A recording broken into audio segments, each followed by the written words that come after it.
कल तक हमने प्रेजेंट इंडेफिनिट का डेफिनेशन और पहचान देखा, डेफिनेशन और पहचान दोनों। अब देखते हैं स्ट्रक्चर ऑफ अफर्मेटिव सेंटेंसेस। आज स्ट्रक्चर्स ये लिखा हुआ ना सामने, स्ट्रक्चर ऑफ अफर्मेटिव सेंटेंसेस, ये आप नोट कर लीजिए, स्ट्रक्चर ऑफ अफर्मेटिव सेंटेंसेस। अब स्ट्रक्चर क्या होता है? सब्जेक्ट प्लस V1 या V5 प्लस ऑब्जेक्ट और फुल स्टॉप। क्या लिखा हुआ है? ब्लैक अक्षर से वर्ड में सब्जेक्ट प्लस V1 या V5, ये ऑब्लिक है, ये बीच में, ये जो है इसको या कह सकते हैं, प्लस ऑब्जेक्ट और फुल स्टॉप। मतलब V1 लिखिए या V5 लिखिए। वर्ब के कितने फॉर्म्स होते हैं? 5 होते हैं ना, V1 V2 V3 V4 V5। तो V1 लगाए या V5 लगाए। अब V1 किसके साथ लगता है, V5 किसके साथ लगता है, वो भी नीचे हमने लिख दिया है।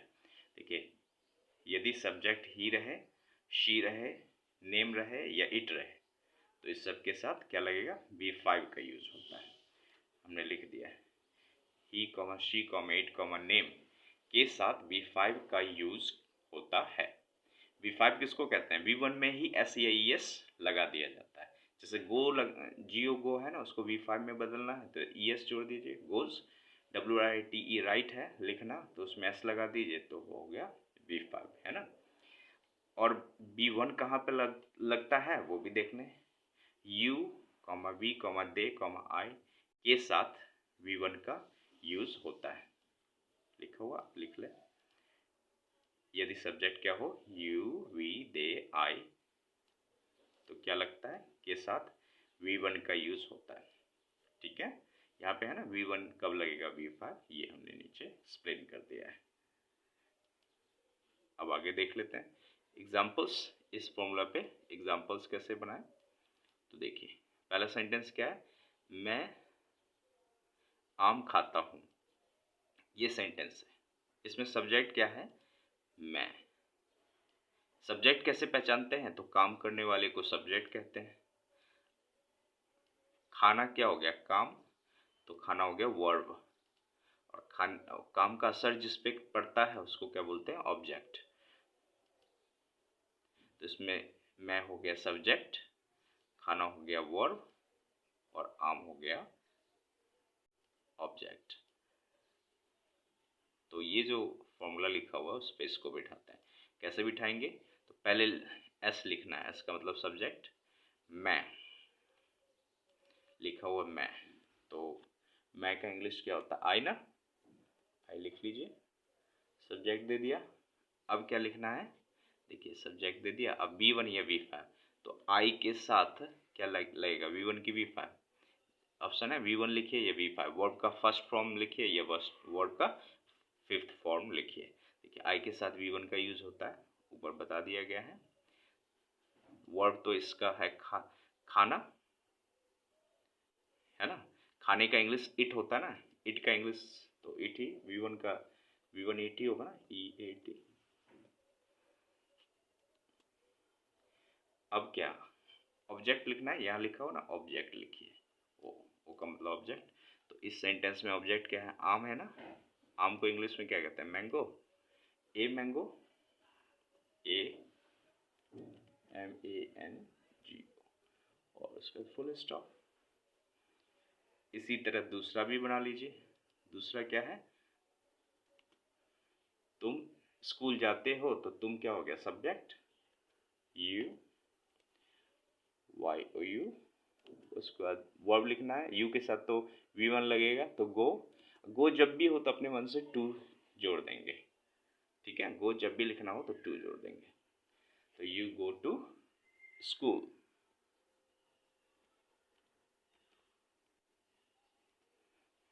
इसी तरह थर्ड वाला क्या है? वह कहानी लिखता है, तो वह का तो ही होता है ना, ही। अब ही के साथ तो V5 लगता है, ऊपर लिखा हुआ है ना कि V5 का यूज कीजिए।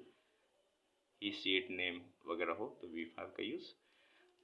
यहाँ वर्ब क्या है देखते हैं। लिखना का WRITE, तो ये तो V1 होता है WRITE, तो इसको V5 में बदलने के लिए S या ES लगा देते हैं।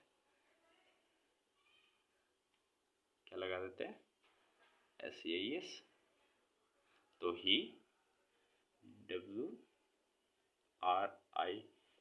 राइट कर दिया, S जोड़ देते हैं, ही राइट्स, तब B5 हो जाएगा।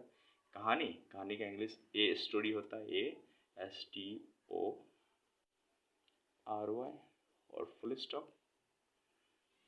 ठीक है, तो ये जो है इसको हम जो बनाया हमने उसको क्या कर दें, कलर चेंज करते हैं, रेड कर देते हैं। मतलब ये इसका आंसर हो गया। अगर कोई दिक्कत हो तो पूछ लेना है।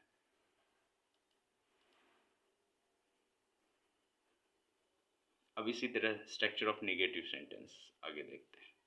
ये लिख लीजिए, स्ट्रक्चर ऑफ नेगेटिव सेंटेंसेस। वो अफर्मेटिव था, नेगेटिव है, नेगेटिव में नॉट लगा हुआ होता है, जैसे सब्जेक्ट प्लस डू या does plus not plus V1 plus object और फुल स्टॉप।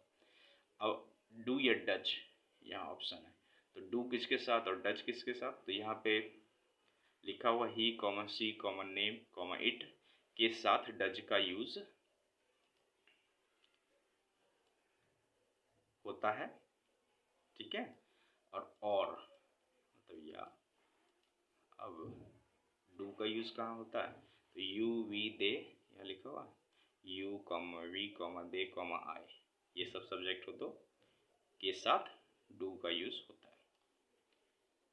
ठीक है, डज इस सब के साथ और डू इस सब के साथ, ये याद रखना है। अब एग्जांपल्स भी देख लें। स्ट्रक्चर देखिए, डू ये सब्जेक्ट लिखना है, तब डू या डज लिखना है, तब नॉट, तब V1, तब ऑब्जेक्ट और फुल स्टॉप। जैसे यहाँ पे मैं बाजार नहीं जाता हूँ, ऊपर वाला एग्जाम्पल ही है। अच्छा, ऊपर वाला ये नया एग्जाम्पल, मैं बाजार जाता हूँ, तो मैं का इंग्लिश तो आई लिखना ही है, आई। अब वर्ब लिखना, डू लिखना है, डू या डज, डू कर दिया, उसका नॉट कर देते हैं, सब्जेक्ट प्लस डू या डज। फिर फॉर्मूला में क्या है देखिए, सब्जेक्ट लिख दिया, तब डू या डज में से कोई एक, तब नॉट लिखना है, तब V1 लिखना है और तब ऑब्जेक्ट लिखना है। तो वर्ब क्या है देखते हैं, आई डिड नॉट, नॉट भी लिख दिया हमने। जाना का इंग्लिश क्या होता है, गो। हमने बताया था गो जब भी लिखें तो टू लिख दीजिए अपने तरफ से।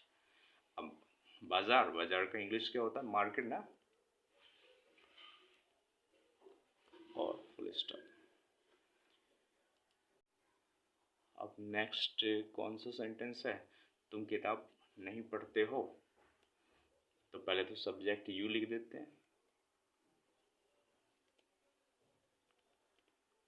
फिर डू, यू के साथ तो डू लगता है, उसका नॉट लिख देते हैं।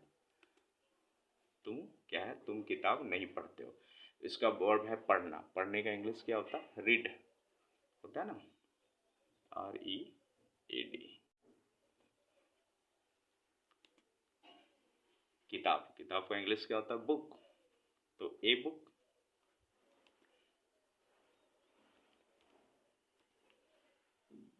लिख दिया। अब थर्ड क्या है, वह कहानी नहीं लिखता है, तो वह का इंग्लिश क्या होता है, ही कर दिया। उसके बाद ही के साथ तो डज लगेगा, ऊपर तो लिखा ही हुआ है। उसके बाद तो नॉट लिखना है फॉर्मूला के अनुसार, नॉट। अब क्या लिखना है, वह कहानी नहीं लिखता, लिखने का इंग्लिश क्या होता है, राइट लिख देते हैं, WRIT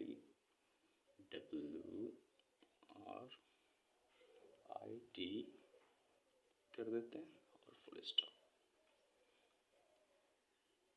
ठीक है, आज इतना रहने देते हैं, 1-2 दिन बस थोड़ा थोड़ा पढ़ें और प्रैक्टिस सेट में से 3-3 बार बनाना है।